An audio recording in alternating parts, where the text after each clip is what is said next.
پاکستان کے قبائلی علاقے خیبر ایجنسی کے محافظ نہ صرف یہاں کے غیور قبائل ہیں بلکہ ان کے علاوہ نیم فوجی فرنٹیئر کور ملیشیا بھی یہی فرائض سر انجام دیتی ہے۔ لنڈی کوتل میں ایک قدیم قلعہ فرنٹیئر کور کی خیبر رائفلز کا صدر دفتر ہے۔ اس فورس کا اس حساس اور اہم قبائلی علاقے میں جہاں بین الاقوامی سرحدی مقام طورخم بھی واقع ہے، امن و امان کی صورتحال برقرار رکھنے میں اہم کردار ہے۔ شدت پسندوں کو اس علاقے سے گزشتہ دنوں نکالنے کے بعد یہاں سیکیورٹی اہلکار آج کل حالات بہتر بتا رہے ہیں۔ جب یہاں پہ ہمیں شروع میں خبر ملی تھی کہ کچھ اس طرح کے واقعات یا جو ملیٹنٹس ہیں they are trying to make their group in this area, تو اسی وقت ٹائم پہ آپریشن کر کے یہاں سے ان کو نکال دیا گیا، اور اللہ کا فضل ہے یہاں کا جو امن ہے وہ بالکل آپ نے دیکھ لیا آن گراؤنڈ ٹریول کر کے بھی، اور کسی کا بھی یہاں پہ آنا is as safe as anywhere in the country. درہ خیبر سے دنیا کی دلچسپی کسی سے ڈھکی چھپی نہیں۔ اگر حالات بہتر ہوتے تو شاید یہ دنیا بھر کے سیاحوں کی مقبول ترین منزل ہوتی۔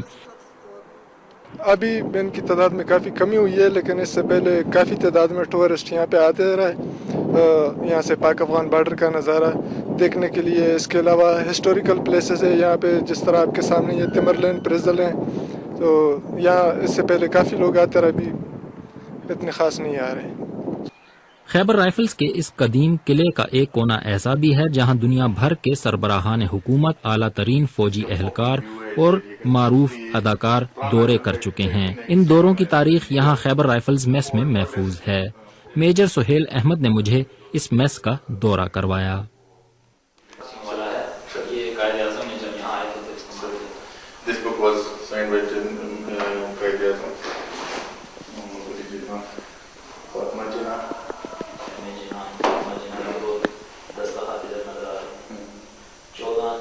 میس کے ایک حصے میں ایک بیڈ روم بھی ہے جو خصوصی طور پر لیڈی ڈیانا کے رات کے قیام کے لیے فوجیوں کے مطابق 24 گھنٹوں میں تعمیر کیا گیا۔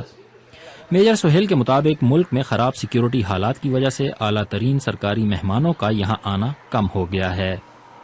لاسٹ 2-3 ایئرز کم آ رہے ہیں لیکن کم آ رہے ہیں، اس طرح کی ہائی پروفائل نہیں آ رہے، just because of the security situation, اس کی وجہ سے نہیں آ رہے۔ آخری کب کون آیا تھا؟ آخری تو ویسے تو یہ ایمبیسیز وغیرہ اور اس کے جو ہوتے ہیں مختلف کنٹریز کے ایمبیسیز کے جو ریپس ہوتے ہیں وہ تو چکر لگاتے ہیں، لیکن جو ہائی آفیشیل جنرلز ٹائپ وہ اس ٹائپ کا کوئی بھی نہیں آیا۔